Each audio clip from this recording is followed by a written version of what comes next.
Jesucristo nunca fundó la iglesia católica. Jesucristo tampoco fundó la iglesia protestante. Y dentro de esta misma hay muchas ramas. Jesucristo no fundó adventistas, bautistas, pentecostales, mormones, testigos de Jehová. Jesucristo no andaba en eso. Cuando Jesús vino a la tierra, Él vino para establecer el reino. Él vino para mostrarle al mundo el plan de salvación. Entonces, quien ha distorsionado la palabra es el hombre. Quien ha confundido a la humanidad es el mismo hombre. Entonces aprendí que la religión divide. Aprendí que la religión te separa de los demás.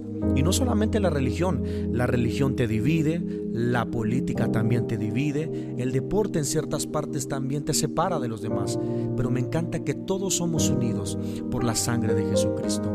Y me han preguntado, ¿usted es evangélico? Yo le digo, no. Y entonces me dice, ¿usted es católico? Yo le digo, no, tampoco.